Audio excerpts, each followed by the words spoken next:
Hello, and welcome back to Reblog, the show based on a previous blog post written by yours truly, where I can expand on topics and add anything I forgot. Because honestly, my memory sucks.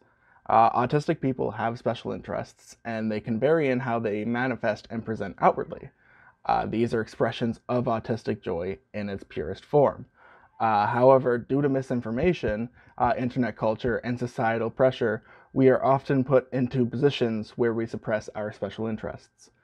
Before long, we can feel guilty and dislike that we can obsess over a single topic, and purposefully do not indulge in these feelings of happiness. It feels like that part of us is undesirable, and we have to apologize constantly for sharing what brings us joy. Let's talk about the especially interesting world of special interests.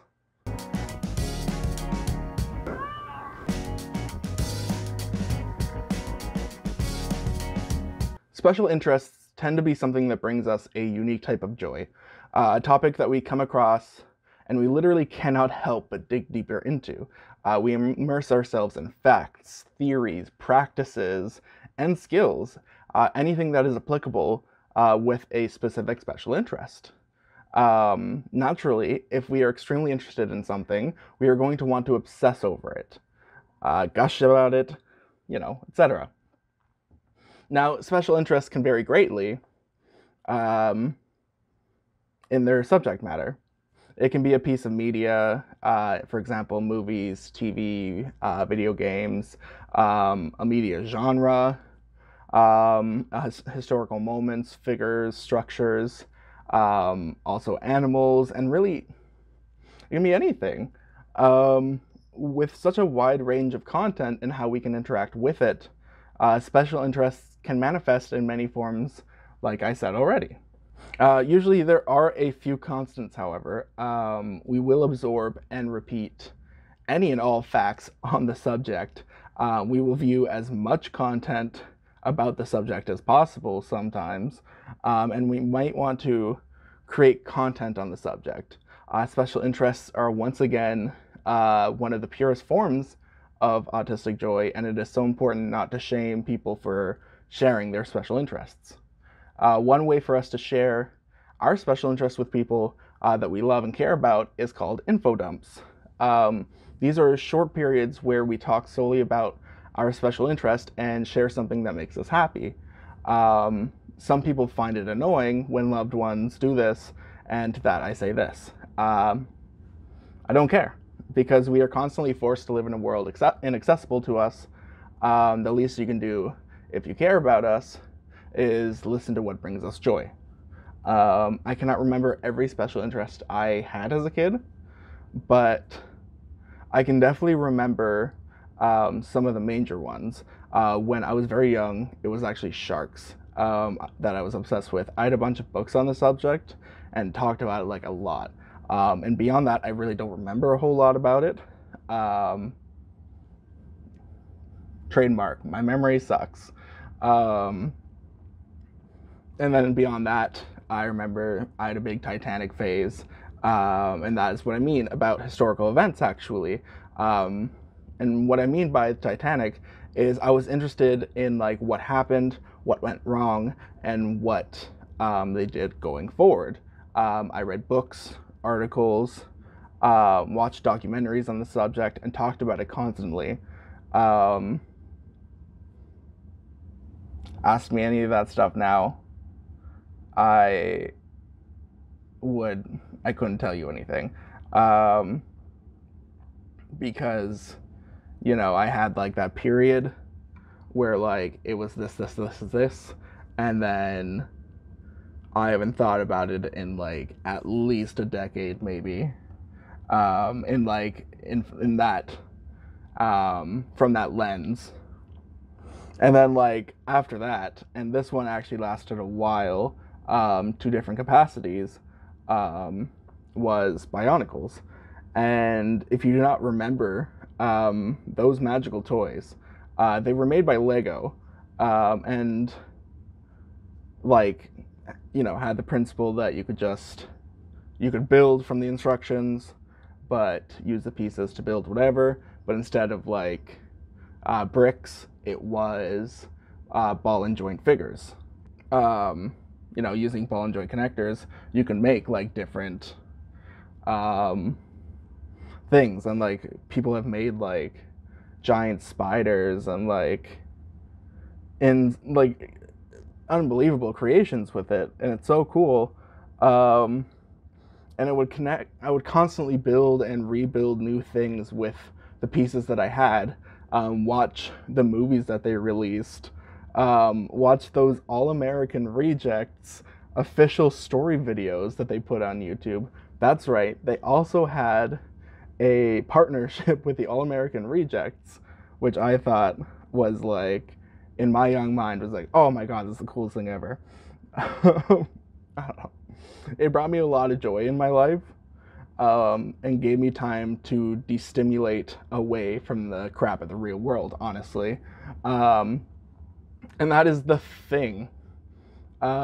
Special interests give us a space to let our walls down, and truly just feel happy without the fear of the world around us. Unfortunately, even that can be tainted by ableist beliefs and behaviors. With online culture has come a wave of cringe culture, where special interests are often mocked, simply because people have decided we have talked about a topic too much. There's this arbitrary, like, unwritten rule of the internet about how much something can be talked about before it is considered dead. And not something that like anyone can talk about anymore, unless like you just want to be like ripped apart. But if you have a bunch of autistic people online sharing their special interests, and finding others with the same special interests, that is amazing. However, there are people that would rather just consider it a negative behavior. Special interests can form and grow in different ways as you get older, and growing with toxic mindsets online can definitely affect that. There was a period in my own life where I very much tried to suppress my own special interests, and I felt awful. It is so important for people to feel happiness, and autistic joy is especially important for us because it helps relieve stress and negativity. When I refused myself that joy, I started just going through the motions. In some way, I was truly like already just dead. Like there was no point in existing in that state. That is why now I lean into my special interests again. I allow myself to feel the joy and talk about it as I like. I know what it was like before, and at this point, I don't care if there are people that don't like it. The state of being before is not for me anymore. It is so important for us to express autistic joy, once again, because it's a chance for us to let down our walls, to let down barriers, and just like let everything go, and just be like ourselves. And so when you deny us that, then you're kind of denying us spaces where we can be ourselves, and we can de-stress, de-stimulate, and once again get away from like the absolute tomfoolery of the world.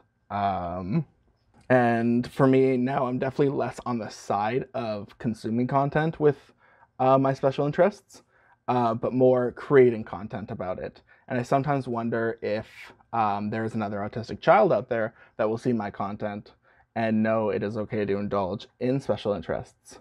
In addition, I have found that instead of info dumps on singular subjects that I know of, I can sometimes cycle between a few different topics. And there are times where Kyle and I will be like talking about, for example, the negative work practices of the video game industry. And I will suddenly realize that I managed to talk about it for a good 10-15 minutes straight, without just thinking that I was just blah, blah, blah, blah, blah, you know. Um, I truly don't know in the moment when I am info dumping. Honestly, a lot of recognizing that it is different is because how stigmatized it is, and how harsh people react to it, simply because it is a different form of joy than the norm. However, if it is not causing harm to anybody, then why critique special interests and our joy so harshly in comparison to normal forms of joy? What is important to remember is that if we're sharing our special interest with you, it means that we care about you and want to share something that brings us joy and let you in to the like our spaces. We're letting you into a safe space we've created for ourselves. If it is something that really bothers you that much, it might be something you want to reevaluate in yourself. Basically, the point of saying all this is because it is very important to us. Too often, autism is associated with suffering, despite being critical to talk about suffering that we face as autistic people and things that need to change in society, which we still do. It is also so especially important for us to share our joy. We cannot let negativity online solely define us, and we're not solely defined by what happens to us. We are also defined by the joy that we experience. I will continue to try to practice this in my own life. I want to spread things that bring me happiness and help me feel better, while simultaneously still fighting and talking about the things that need to change. That is why, actually, I'm introducing a new show to the YouTube channel. It will be weekly. It will not be weekly like Reblog, sorry, but will consistently be released on the Saturday after Reblog. If you didn't guess, the first episode is actually going up right after, like the Saturday after this video, which would be tomorrow, but you know, not tomorrow if you're watching this, most likely, or if you're watching this in the future. But that is going up tomorrow morning. Or, yeah. I got confused because I'm not recording on the... For y'all, it is going up the Saturday after Reblogs, if it does release that week.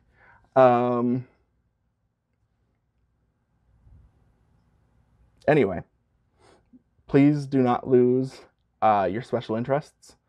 Do not lose your joy. It is such a crucial part of life that makes every other part honestly worth it. And that's kind of it for today's video. If you enjoyed, check out the other Reblog videos in the playlist on the end card, I guess. And then instead of a quote of the day, we're going to do a challenge for the weekend. Find something that brings you joy. Whatever it is, just find something that you can just take time and schedule time out of your week to bring you happiness. Anyway, I hope you have an especially interesting and fantastic day.